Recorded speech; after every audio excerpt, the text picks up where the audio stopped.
Welcome to Assessment Task 1, where we will be talking about the psychosocial impact of a medical condition and associated treatment. Before we begin, I would like to do an acknowledgement of country. I was fortunate enough to be part of writing an acknowledgement of country with some First Nations children from the Geelong region. We connect to the Wadawurrung land and respect the elders past, present and emerging. We recognise the Wadawurrung people as the First Nations group of country and appreciate everyone who belongs to it. We promise to care for this land while we live, learn and play on it. We would also like to thank our ancestors who looked after the land and allowed it to flourish for thousands of years. We will remember your love for this special place, including the waters, sky and spirits. Lightly we shall travel on this unique and precious Aboriginal place.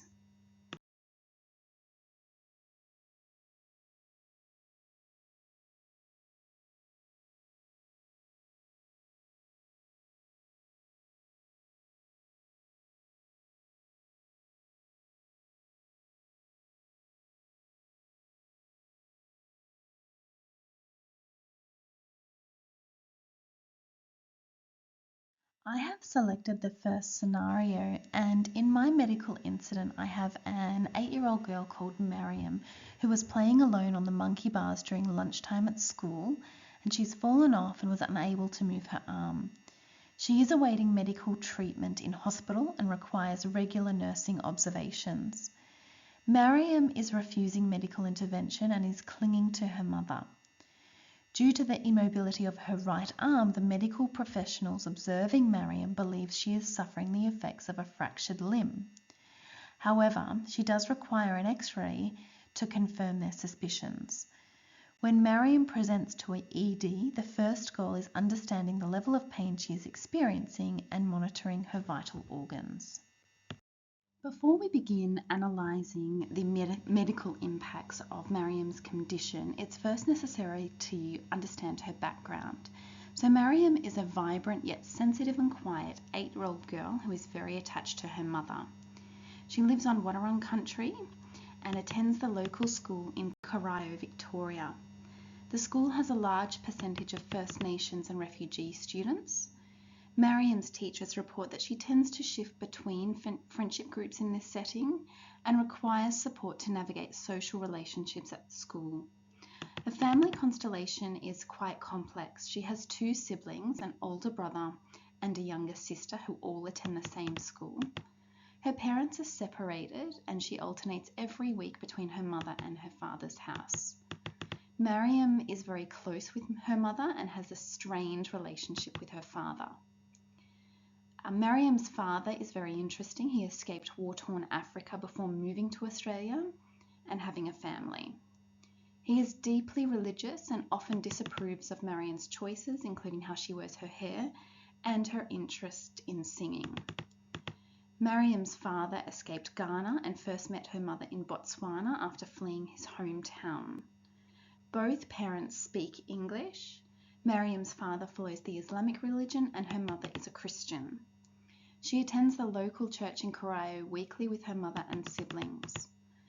Mariam's mother and father have opposing parenting styles, and this contributes to Mariam's anxiety at school and with friendship groups.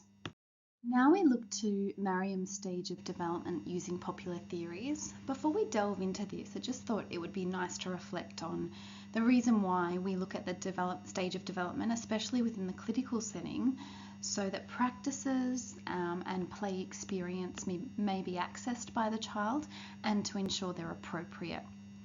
So according to Mariam's mother, her academic report indicates she is at standard for all strands of the Australian curriculum and is even reaching above in strands of literacy, including reading and writing, which is quite phenomenal for an EAL student.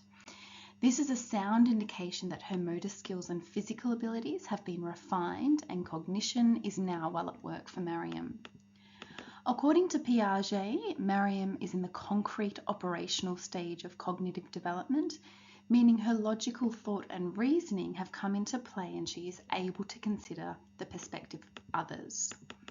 Under Erikson's theory on psychosocial stages of development, Mariam is in stage 4, where the focus and shift centres on industry versus inferiority. This means that if children feel supported and nurtured and loved, they'll gain a sense of industry. Having said that, it would be worth unpacking the struggles within friendship groups at school for Mariam, but it also becomes clear that there are certain aspects of her development where she shows great agency in the academic space. Mariam's background is both complex and unique. The bond she has with her mother suggests a secure attachment style. And under attachment theory in clinical settings, Mariam is showing what Ainsworth describes as the type B behaviours, where she is looking to her mum to regulate her distress. However, the lack of support she feels from her father would impact her psychosocial health as well.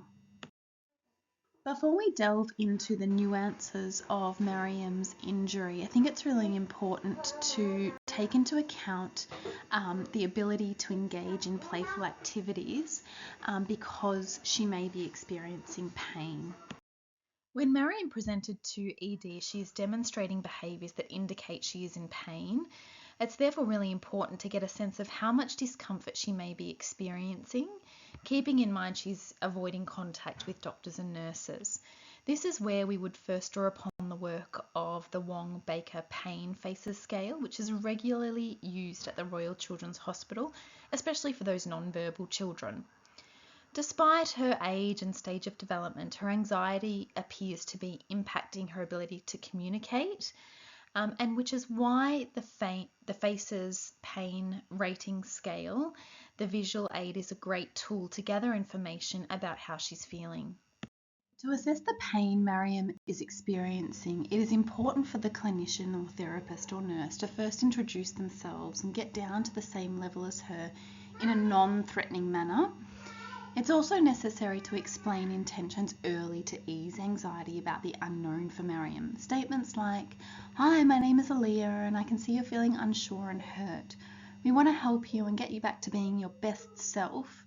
Mum tells us you're a really great singer. I'd love to hear some of your favourite songs, or perhaps we could even play some for you in a little bit. Just so I understand how I can best help you, I want to know how you're feeling." So here is a funny faces scale that shows us a few different things. The first face is, "I'm really happy and ready to rock it like Jess Melboy." The next face is, "I'm sort of cruising along gently with a slight bit of pain here and there." Defining each of the faces provides Mariam with an opportunity to communicate the level of pain she is experiencing in a developmentally appropriate manner. Now we move to the biopsychosocial impacts, where we look at the connection between the physiological and psychological features like emotions, thoughts and behaviours, as well as social factors that may be impacting upon Mariam.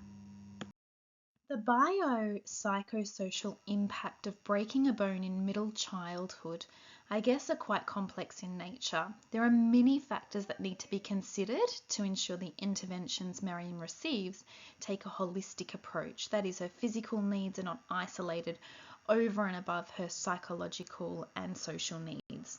So to provide the level of care, it is necessary to consider all aspects of her health following the injury. We'll first examine the biological impact of Mariam's injury. So pediatric forearm fractures have immediate biological consequences. Mariam is likely to experience pain, swelling, and have restricted mobility, and she's showing all of those signs. Depending on how severe the fracture may be, as well as the location of the injury, that may affect the extent of these factors. The psychological impact of a possible fracture has actually many layers. So the first ones, the obvious ones, are pain and discomfort. So according to Jacquet, the experience of pain can lead to anxiety and frustration.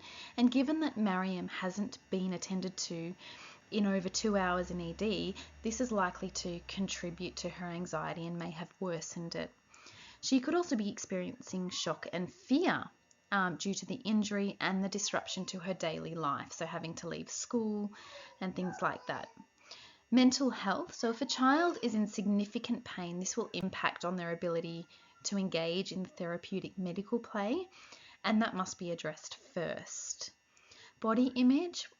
Keeping in mind, Mariam is quite self-conscious and often worries if her father approves of her appearance.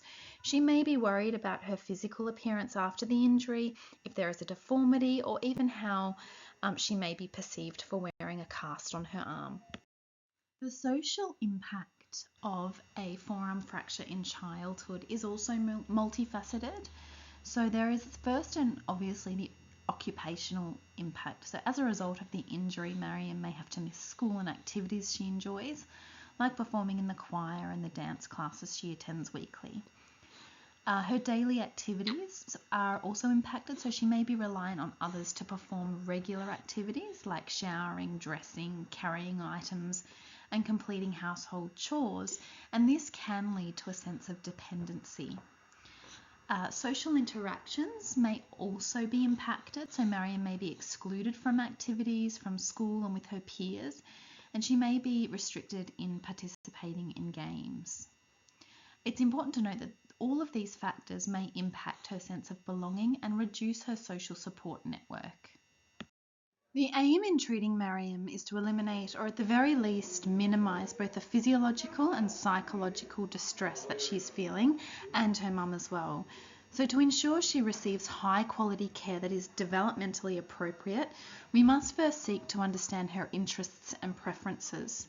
Moreover, we must understand how she chooses to play and what her natural language is, as Axline terms it. As previously alluded to, Mariam's mother mentioned she loves to sing. We know that they have a strong relationship as well. So these factors become powerful tools in ensuring the clinical approach is atraumatic for the child. Therapeutic play is often used in clinical settings because it is seen as a method of providing atraumatic care to the patient. So Mariam's ability to engage in play is impacted, and this can be for a number of reasons. After first addressing her pain level, the next key step is preparing her to take oral pain medication and doing nursing observations. While an X-ray is vital in determining the severity of her injury, the second part of this presentation will focus on the preparation for nursing observations and taking pain relief. We'll now look at unlocking the therapeutic powers of play in Mariam's treatment plan. Schaefer and Drews identified 20 core therapeutic powers of play, and these are known as the change agents. So here we have the 4 domains of the therapeutic powers of play. Enhances social relationships. One of the first powers that must be tapped into falls under the domain of enhancing social relationships. The therapist and clinicians must establish rapport with Mariam in order to understand and accept her fears. As Mariam is already fearful in ED, it becomes paramount to gain a sense of her personality by speaking with her mother, but also being careful not to exclude her from the conversation, which is in keeping with the conventions of the rights of the child. Mariam needs to feel she can trust medical staff and therapists before play can eventuate. Therefore, the relationship and establishing rapport early in the piece is critical for her healing holistically. Fosters emotional wellness. Once rapport has been established, the therapists and nurses must work to reduce fears and anxiety around taking oral pain medications and conducting nursing observations. This is where the therapeutic power counter conditioning of fears comes into play. So this is the process of pairing stressful stimuli or event with a pleasurable experience. And this is done in the hopes of reducing the degree of reactivity. So the stressful stimuli in Mariam's case is the process of taking oral pain medication. We know that Mariam loves singing and has a close bond with her mother, so it would be worth exploring the possibility of listening to her favourite song while her mother might demonstrate how she would take oral pain medication. It may even be worthwhile asking Mariam if she would like to record herself singing on a device before her mother's demonstration of ingesting medication so she could listen back. And it has been widely documented that music has measurable psychological and biological benefits in hospitalised children. So I think she would really benefit from this enhanced relaxation technique. Stress management is another therapeutic power which would be worthwhile tapping into in Mariam's case. So by allowing Mariam to connect with her mother and music, she's afforded an escape that is developmentally appropriate while also taking into account her own play preferences. So stress inoculation falls under the Foster's Emotional Wellness umbrella of the therapeutic powers, and it refers to the ways children are prepared for situations that induce stress and anxiety.